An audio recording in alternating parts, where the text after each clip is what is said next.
Welcome, everybody, to the OK Grognard Show. It is Monday, January 18th, 2021, 10 a.m. Central, in beautiful Lake Geneva, Wisconsin. Sup, Rick? Good to see you in the chat there. This is our Welcome to 2021 New Year, New Format show. As you can already see, the title card's been moved around a little bit. I'm just going to go ahead and Mondays and Thursdays, we're doing the show 2 days a week now. Mondays is sort of outside the show sort of thing, news and announcements, convention talk, that sort of thing. And then Thursdays will be stuff for the game table, DM talk, that sort of thing, so that there's plenty to do. I shaved this morning, got rid of the goat. I usually don't shave. If I grow something in the winter, I usually don't shave until it hits 50 degrees. That's always this is when I'll get rid of the face fuzz point. But I don't know. It was bugging me. I don't know why. It's not, usually it bugs me when it gets hot out and it starts curling in on itself. And I don't know. It was just bugging me, so I got rid of it.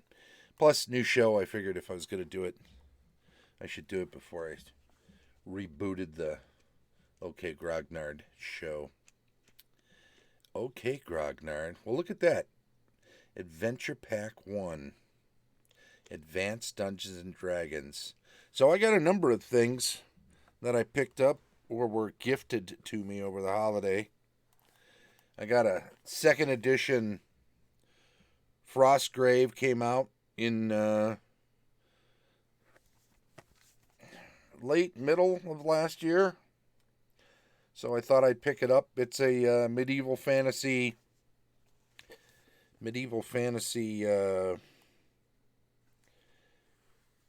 skirmish level miniatures game. It's from Osprey, so the production values are top notch. Always great photographs and artwork, well laid out. It's a beautiful book. It's the second edition of the game, so they cleaned up a few things that reared their ugly heads as imbalanced and fixed those up. It's a world covered in snow. So that's the whole kind of premise for it, is this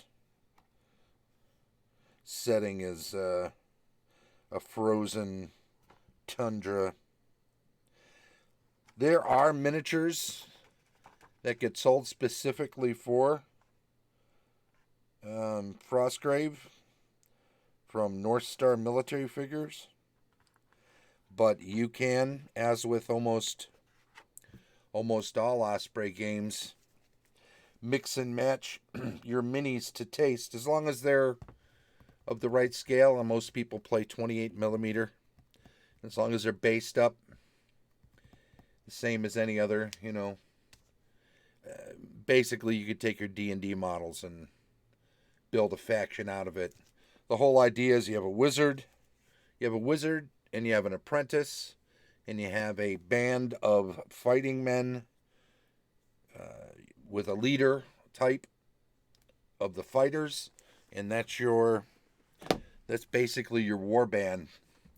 And you fight against other war bands, and you kick their butts, get her done. A lot of fun. Picked up a few other things. I hadn't had one of these for a while, and although this is the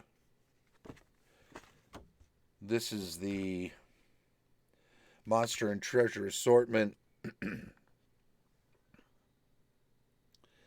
with the combined sets 1 to 3, levels 1 to 9.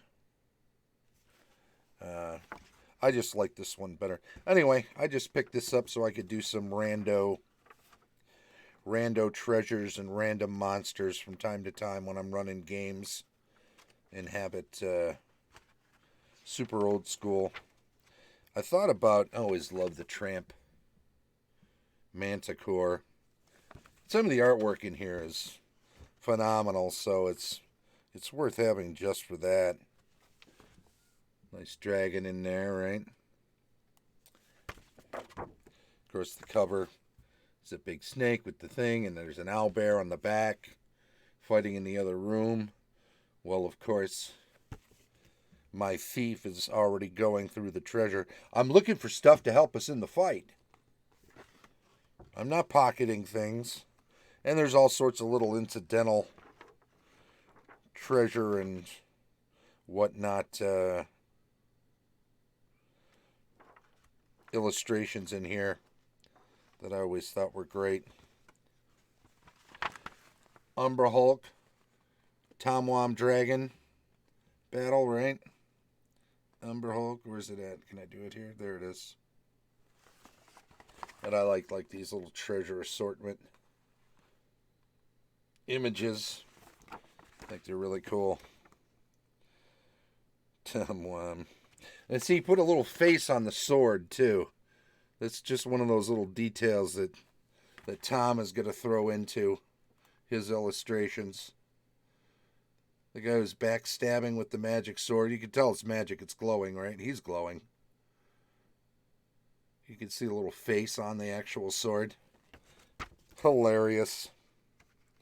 Well, the thief has got beads of sweat dripping off of him as he tries to keep the dragon engaged so his buddy can sneak up on it. Hilarious. Hilarious. Is there another? Oh, yeah. Ogre Magi, right? Some sort of fighter or paladin type talking to a couple of pompous Ogre Magi, the elite.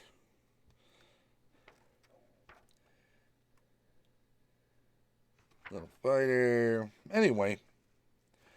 Giant spider, giant frog, or regular size frog, semi-giant spider. Large spider. There's a harpy, right? Coming at you. Coming at you. I think that's all the illustrations in here. Anyway, I grabbed this over the holiday, over my break. Thought I'd share it. So I'll get back to this in a minute, which I picked up a hard copy of and on a PDF off of Drive Through RPG, $5. We'll get into that in just a minute. But first I wanted to talk about, so that's chock full of one-off adventures that you can run. You could drop them into your own campaign when you need a filler game, or if you're just running something for a game day. First edition stuff. It's 87. I think it's last year or so before second edition came out. So it's truly is a first edition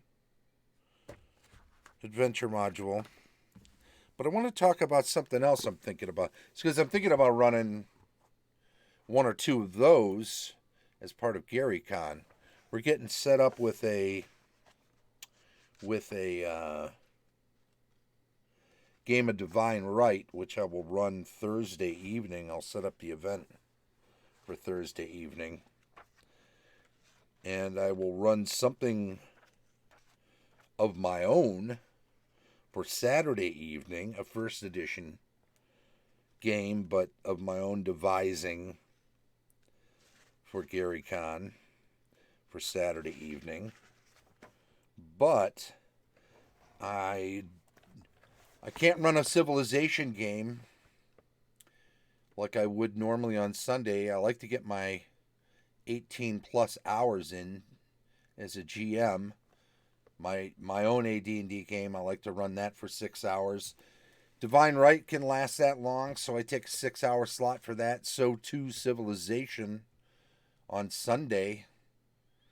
I was setting up from 10 a.m. to 4 p.m. with Jan Janssen, the excellent John Johnson. That's the way we wind down, or like to wind down on Sunday. Maybe Nick joins us. Whoever Edwin has joined us in the past. Nick and his son. Civilization. But I can't run it online, so I need to pick up a couple of other things. Maybe I will do... Maybe I'll call them 5 hours. Morning, Misty. Welcome. Thanks for coming in. Now we're back up on the intrawebs. Misty, you've got Rick in there and old Iron Farts. There you go. Thanks for being in the house. One of the other things I was thinking about running was, of course, there is a sample dungeon in the DMG that has been has been published in first edition, right? Published in third edition, Dungeon Master's Guide, was published in the 5th edition, Dungeon Master's Guide. So every odd edition, they bring out that sample again. But only a handful of the 30, 40 rooms are detailed in the sample because, they do a sort of a play-by-play. They show you a map. They show you basically how to fill it in, but only to a point, like... I don't know, like 10 rooms or so. I'm not sure if it's the same in 3rd and 5th. I don't have those right to hand. But and then, right after 3rd edition came out, Jonathan Tweet, in a copy of, and I don't even know, I can't even see if I can see that. Is that even showing up? Kind of, right? I mean, it's got enough green in it that it... Dragon sighted near Fallen Monastery. Anyway, Jonathan Tweet decided to fill in the rest of it. He called it the Dungeon of the Fire Opal because in the sample, they suggest that one of the hooks is that somebody comes to you in a tavern and says, and they actually kind of messed up the map because they don't have room 5 cut off from the hallway. I noticed this a while back. Dyson Logos wrote a nice little article about this some time ago, too, and mentioned those things. In any event, they kind of... In the DMG, the line where the wall isn't very thick, so it's not very clear that that room's supposed to be cut off from the hallway. In any event, he calls it the Dungeon of the Fire Opal because the hook is that this guy comes to you and says... Hey,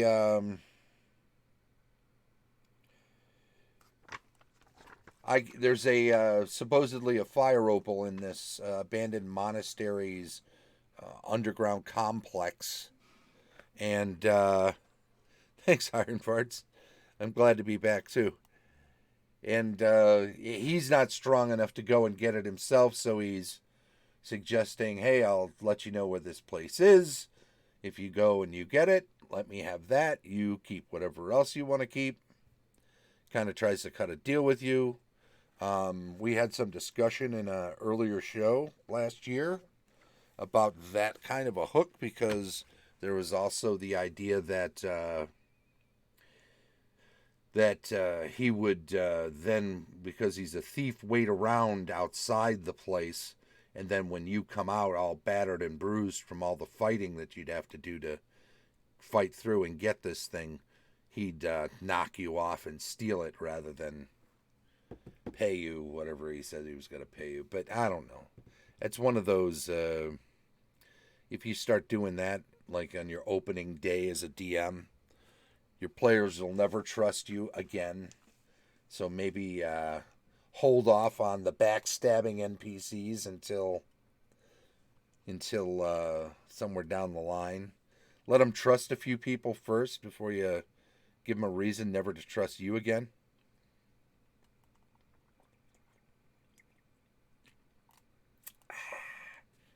Red juice. Delicious red juice from Australia. Thanks, Heath.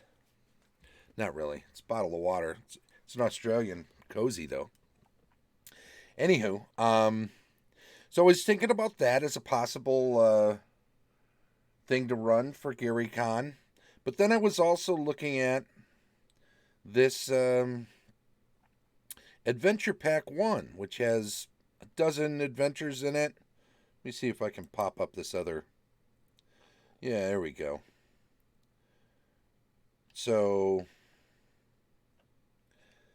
that's that. Adventure Pack 1. There. It's got all these different adventures in it by a bunch of different authors. Came out in 87. Some of the folks that worked on this are still around. Steve Sullivan, Jeff Easley, obviously, Jeff Butler. Valerie Velusik is still hanging around on Facebook. She just had a birthday. Was it yesterday? The day before? Again, happy birthday, Valerie, to you. I threw this up in the OK Grognard Facebook group just to get some feedback from some people about what they liked about it. Generally, I'm seeing people say they enjoyed Circus of Gandolfo. And somebody said they had a lot of fun with Stakes. And Blood and Laurels maybe was tricky to run. But those are long ones anyway. So if we look at this next page where the credits are down at the bottom. In fact, let me go ahead and bigify it. Bring it back down here. Let's make it a little bit smaller. There we go. Oh, I should do this. There we go. That way I can get it up at the top. I think I'd get better at this sooner or later, huh? Let's just do that. All right. There's the adventure index, including the authors' names. Length is important to me because ideally I should go with a short adventure. I can always run them a little longer on the day. Paul is now Janelle Jaques. Terror in Sky Tumble Tour. So I think this is like a floating rock setting. Stakes, Alan Varney, that's another short one. The Laurels Road Bandits. Forest Mountain Hills, that's short. Deborah Christian, who I think also edited this thing. Let me, Yep, she did the editing on this too. So this is probably a good thing. Those are the three short ones, though. So those, or maybe the medium length ones with a little bit of trimming. I think the long ones are probably going to have to be out. Sorry, Harold Johnson. The Weird Woods of Barren Orchid is one of the longer adventures in here, and I think probably too long for a quick one shot, particularly on a virtual event. So I don't know. We'll see. I'm going to read through the whole thing and have a look. Steve Perrin. Ray Winiger, I think, is now the... did he take over from Mike Merles as the brand manager for D&D now? 5th edition, so there he is, being around a long time and that sort of thing, right? Warren Spector, Ann Brown, Anne Gray McCready. We mentioned Steve Perrin, Rick Swan, Alan Varney. We mentioned Scott Benny. We'll get all the names in there just so that we give them all credit where it is due. So we've got all these adventures to choose from. I've got to read through these and make a decision on it. If indeed I can run some of these. It might be a treat to run Janelle's adventure from this, considering I think starting with Gary Con XIII, Tavis, Adventurer Conqueror King author, was running a original Dungeons and Dragons game for us starting in the second Gary Con using Janelle's Night of the Walking Wet, which we played through over several years. And then he couldn't make it back, so I started running games in that same slot for anybody who was interested.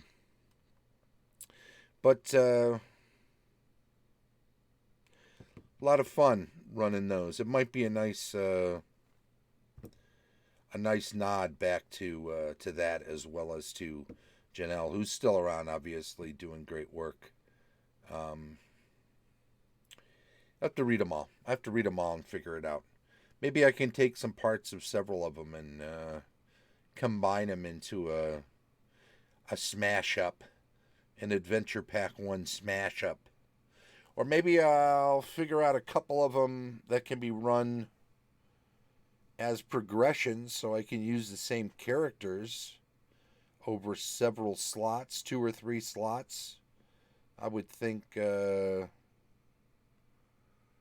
4-hour slots, or 2 5-hour slots. Maybe I'll just run 2 of them and let people use the same characters from one to another if they survive, or even if they don't. We don't have to say that one happened before the other, but it might be easier just to be able to use the same characters. And if somebody plays in both, they can use the same character in both. It's kind of an easy way of creating some continuity for the players who like to play multiple games of first edition. Because I never know how much is going to be available as far as first edition is concerned. It can be a little thin. I was a little surprised, and this is my own misunderstanding, don't get me wrong, how little first edition was being run at Virtual Greyhawk Con in the fall. Now, there's going to be a Virtual Greyhawk Con under the umbrella, kind of a convention within a convention, a mini convention within a convention, at Gary Con. But the thing to remember about that is, while they use the Greyhawk setting, which goes way back, they are placing 5th edition adventures. They're writing 5th edition adventures for the Greyhawk setting. How do they get away with that, you say? Isn't that an IP? Well, yes, it is. But if as long as it's the author who's running it, then that's no different than me or anybody else running who uses the Greyhawk setting, wanting to run a game in his own campaign at a convention or a game day. It's perfectly valid. That's what the campaign's there for, people to run games in it. And that includes at conventions and game days and all of that. So the author of these, it's almost like a modern day living Greyhawk, in that they all have their own home campaigns, and because things are virtual now, people will play in other authors' games using their characters and such, and that's just wonderful. But as I say, a lot of that is 5th edition, so we don't see a lot of the older school games being run as part of, say, Greyhawk, these virtual conventions. Here, let's do this. And let's do this. Just put it back up there. In fact, let's do that. So that's the idea, is get some first edition games together, put those in, do Divine Right Thursday, Saturday night, run my regular own virtual first edition game, and then find a couple of other slots. If each of those is scheduled for 6 hours, I need to find another 6, which maybe what I'll do is skim those back to 5-hour slots, making it 10, and do two 4-hour other adventures. I've got to have a look at who's planning on running stuff and try to figure out where I might want to keep myself open to play in some games. I should check with Keith Sloan and see if he's running anything. I wonder if Joe and Susie will be at virtual. I mean, you can be anywhere in the world to be at it. I'm sure Heath, good buddy Heath. I wonder if Carlos is running anything. As I said, there's a virtual Greyhawk wing being run as part of this, so I know Jay Scott, Lord Gasumba, is going to be doing some stuff. I don't know about the Troll Lords. They run online games. I can't imagine they wouldn't participate in Gary Con, so I expect that they'll be there with bells on. Probably Steve will run some games, and certainly a dozen other people will probably be running Castles and Crusades games. What else? I don't know. I haven't heard from many people. That's the thing about virtual cons. People don't have to get prepared as far in advance. But let's just put everyone on notice. We're just over 2 months away, so start getting your act together for it. What else? Oh, something else I wanted to mention. It is Monday, so there is stuff to talk about, and that is GM's Day is coming up, March 4th, right? Make sure if you have a GM, even though you haven't been able to get together and play in person, if you have a GM that you've been playing virtual games with, send them a little something. Send them, I don't know if they do gift certificates at Drive-Thru RPG or something. Or maybe shoot them something in the mail for when you get your physical games back up and running. Set of dice or, I don't know, something cool, right? And then you'll be all set, giving a little gift. I used to always say, if you're getting together with your friends at the table, why didn't everybody bring a snack or something special for your GM? I remember Floyd and Keith got me some candy coal, delicious cinnamon hard candy. I don't know if they might have got me that for Christmas. Maybe that's why it was coal. I forget. Anyway, it's MLK Day, so have a good Martin Luther King Day. Bow your head, take a moment to think about what he did for everybody. And tragic that he lost his life. Just a little nod to the day. It is a national holiday, and I am, after all, here in the U.S. of A. What else we got? Beautiful Lake Geneva, Wisconsin. There's no snow today. I looked at the 10-day forecast. I'm not seeing anything in the near future, so maybe maybe that won't lock me in. Hockey season started. way outside of D&D, right? But I'm a big Blackhawks fan. Well, we've consistently lost all three of our games, two against the Lightning and one against the Panthers yesterday. We've consistently given up 5 goals in each and every game. What is wrong with us? We're hurting. That's what it is. Taze is out. Doc broke his wrist in the World Juniors, and he's going to be out 4 or 5 months after surgery. They don't. They're not disclosing what's wrong with Taze. I don't think it's COVID because I don't think they can keep that a secret. I think the protocols require people to get informed.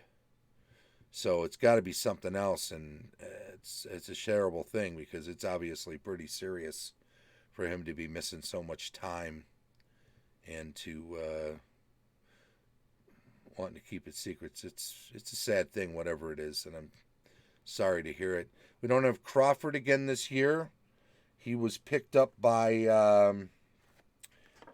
the New Jersey Devils at the end of last season. He skated with them twice prior to the opening, and then he decided to retire. So maybe those 10 concussions were catching up with him. Hope you have a good retirement. You did a lot of good time with the Hawks, and it's much appreciated. But that means we've got these 3 rotating goalies. But if they're all going to be giving up 5 goals anyway, it was always the thing with Crawford and whoever else was backing up. Was during his last couple of years, you just figured if you don't get at least 4 goals, you can't hope to tie a game because with a 3.92 GAA goals against average,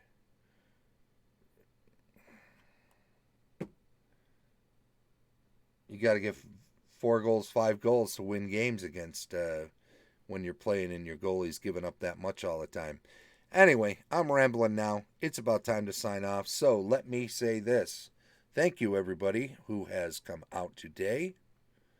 Thank you very, very much. Glad to be back. We are on Mondays and Thursdays, 10 a.m. Central. I'll be back on Thursday then. This has been the OK Grognard Show in beautiful Lake Geneva, Wisconsin. Bye-bye.